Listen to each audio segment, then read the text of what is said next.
Okay, so I'm going to show you how to take off an O2 sensor on an F350 V10 6.8 liter gas engine.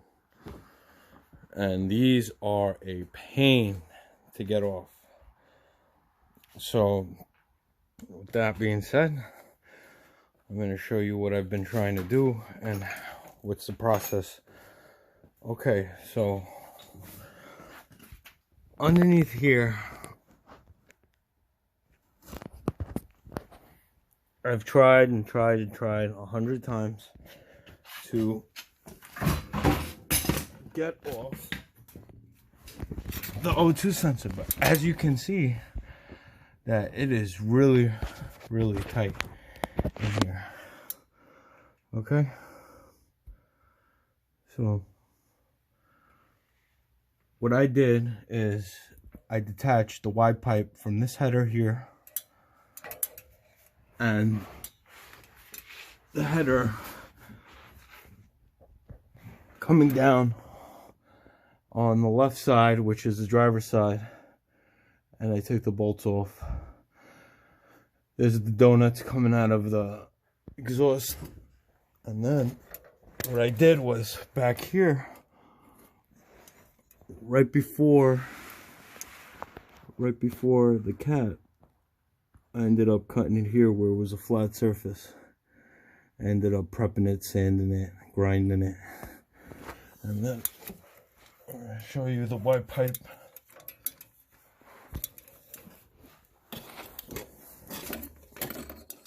Getting stuck under here, but okay. So this is the wide pipe that I removed, and that was where it was connected to the cat. And then over here I got one of them off, which was completely stripped, and I had to use vice grips. And this O2 sensor over here on this other side, which is two upstreams and there's no downstream. I couldn't find one video to help me do this. So your best bet, once they're rusted in, this is a 2000 F350. So with that being said, it's going to be very rusty and stuck in there. I've tried heat, I've tried numerous tools.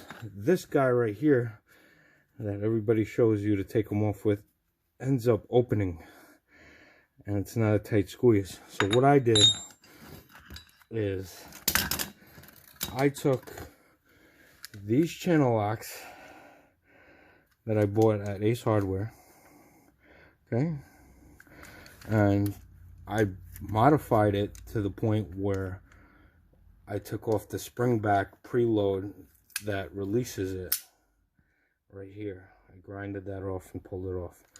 So then what that allows you to do is I'll show you in a second. Okay, back to what I was explaining earlier with the channel locks on this O2 sensor here. What I did was I channel locked this, okay, just like so. And then the great thing about this guy right here is you can torque this down. So I would take like a screwdriver. You see that?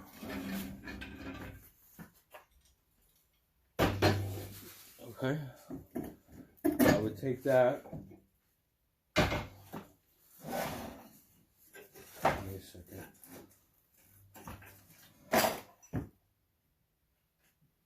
And then get a screwdriver here, or a small chisel. And this thing would not break free.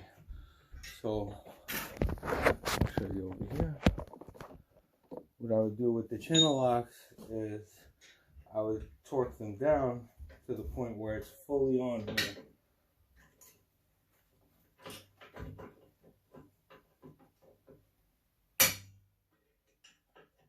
And the reason why I cut back the spring on this, or whatever lever you want to call it, so you just grip onto this real tight.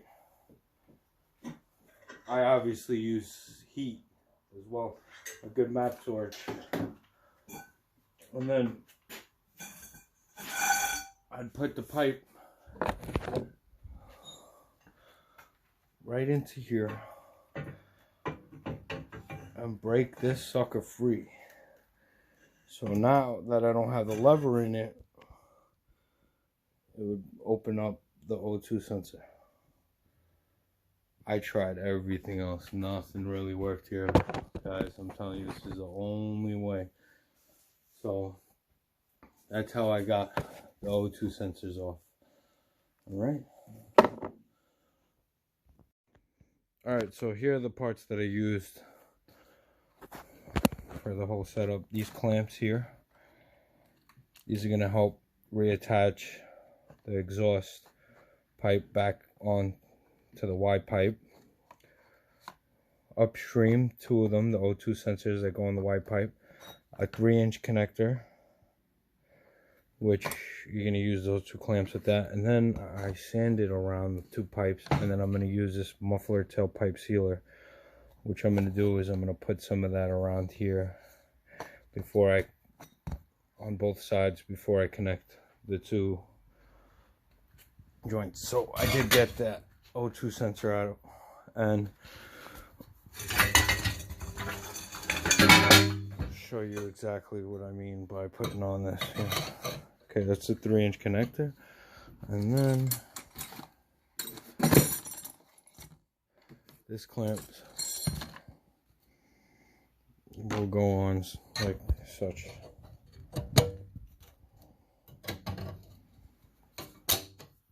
To connect the 2 pipes. There you go. Got a nice view of it. And that's how we're gonna do it. This big old beauty over here. And definitely don't forget your PB blaster for the rusty bolts. Thank you guys. See you guys later.